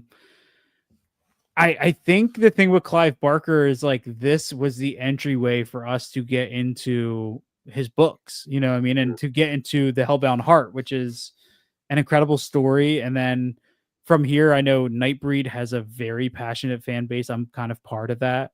Okay. Where Nightbreed is a lot of fun, especially if you can go to like Sloppy Second Sales and find the Cabal cut, which is like the 3.5 hour Jesus epic version of it. Huh. And the cool thing about Clive Barker is like all of his stories have these same elements where it's kind of like eroticism and violence and the imagery, but like he can tell you, this is the same guy who wrote The Midnight Meat Train. You know what I mean? Like, sure, his ability to combine and jump between fantasy and horror and combine them all is right up there with the likes of Stephen King or his son Joe Hill or many other writers. And I sincerely hope, I'm sure he does, but the entryway into his work through Hellraiser, I think is more impactful because I think it opened up much broader doors for people to explore more. You know what I mean? Yeah, no, I get that. And I really don't know too much about his work as an author. I just really know his directorial stuff. And even then, has he only directed those 3 films? This one, Lords of Illusion, and Nightbreed? Were there any more in that? I don't think there are. I think that's all he's done. Yeah. I think. I mean, his books are wild. Like if you read Books of Blood, it's short stories. Okay. And it's crazy, man. He kind of like the King thing. He has really long epics that cross multiple books and are very fantasy oriented. And then he has these short story collections. And if you watch Hellraiser and then you read one of his stories, it's so fitting. It's like, it's just kind of like, it's Clive Barker within the first 4 pages of the story. You just, Sure. just something about it. And the guy is a genius.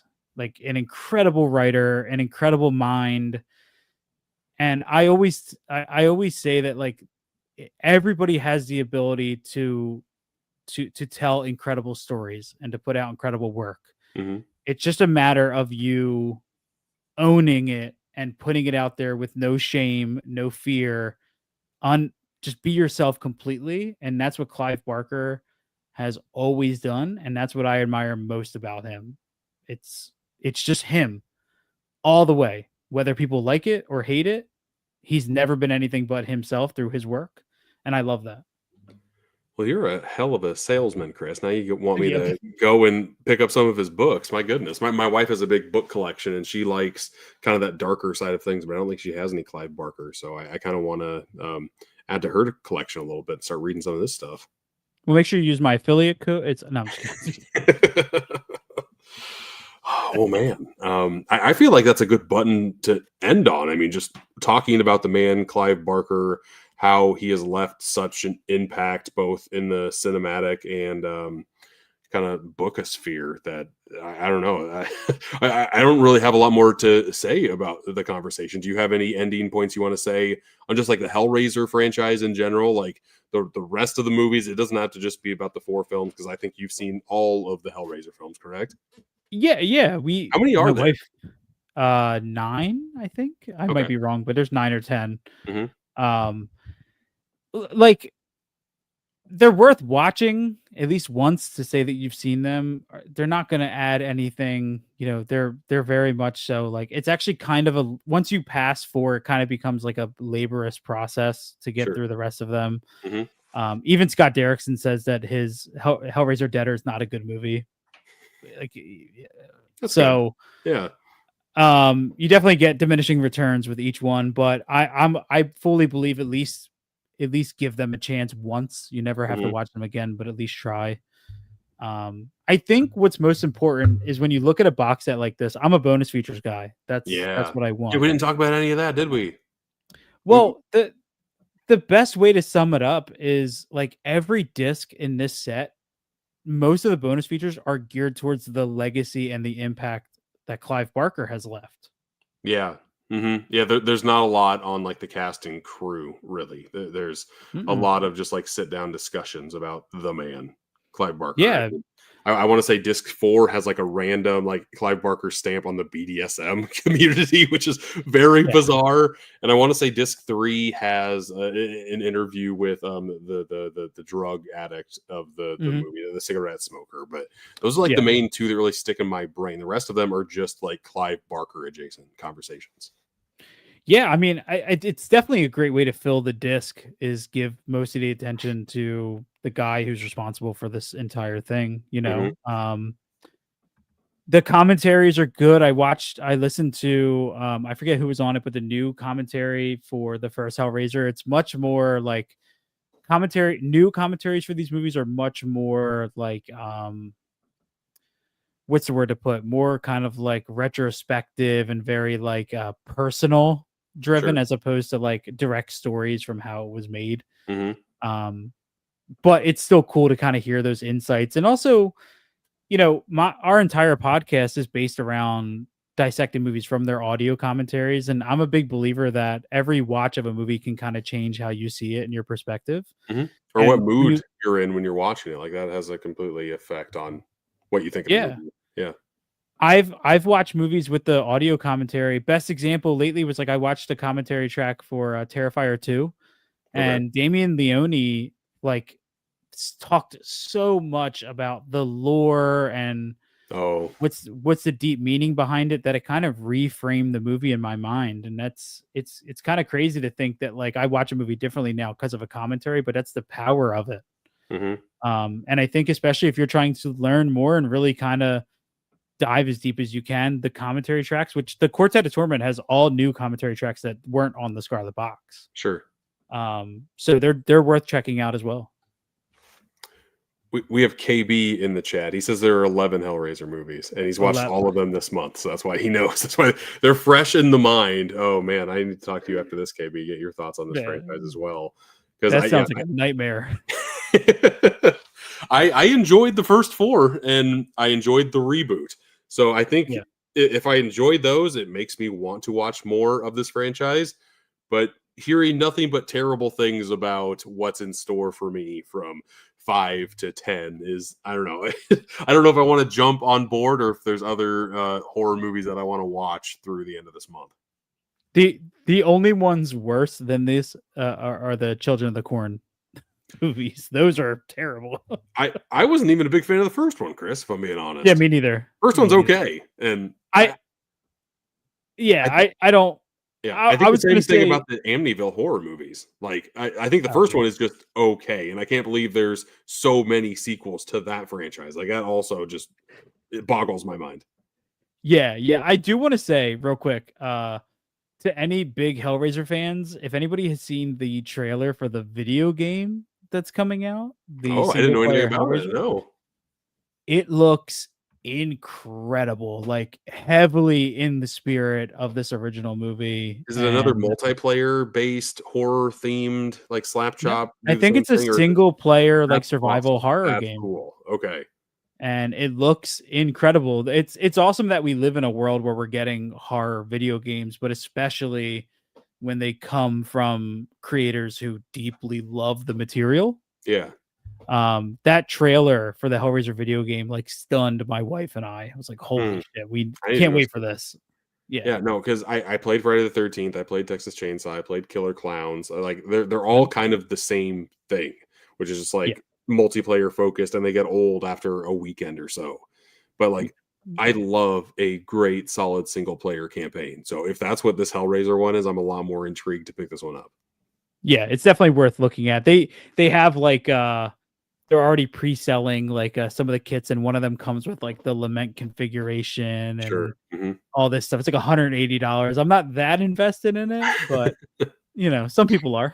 Yeah. Well, you're a big fan of the franchise. I'm surprised you just don't want to like have that as like a mantelpiece or something.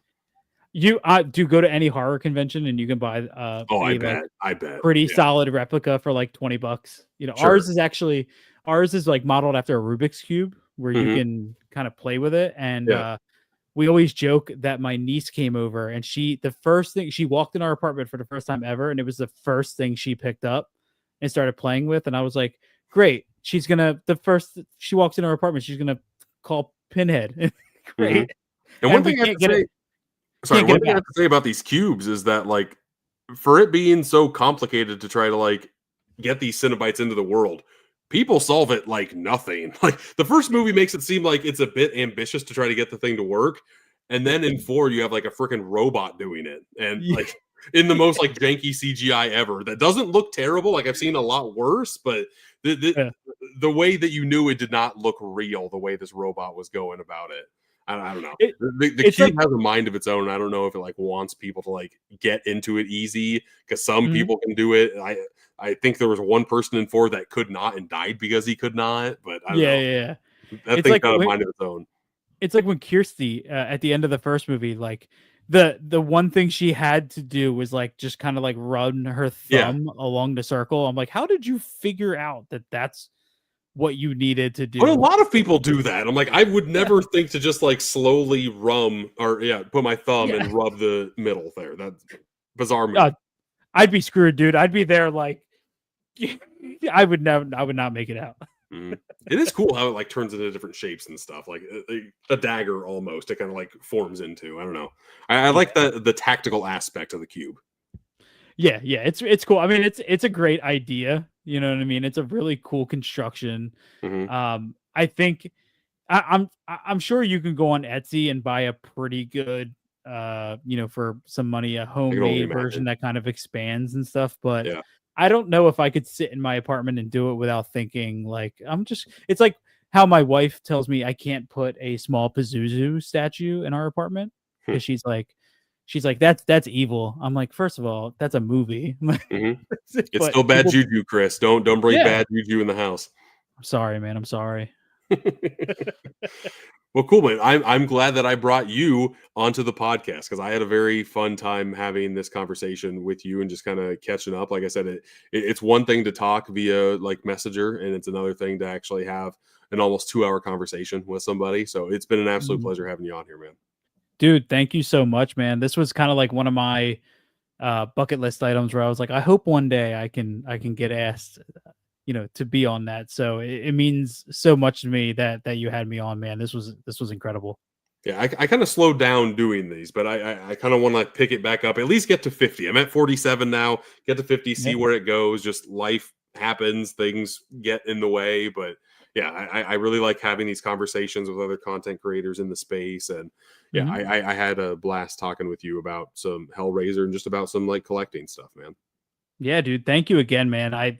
Seriously, I can't tell you, what this means to me, man. You'll probably never know. You'll probably never understand, but it means a hell of a lot, dude. So to have this is incredible. Well, I appreciate that. I'm glad that I'm glad I had you on, and I'm glad that we were able to have this talk. And yeah, it was great, man. But this has been episode number 47 of Boutique Talk. Thanks for watching, and until next time, I'll see ya.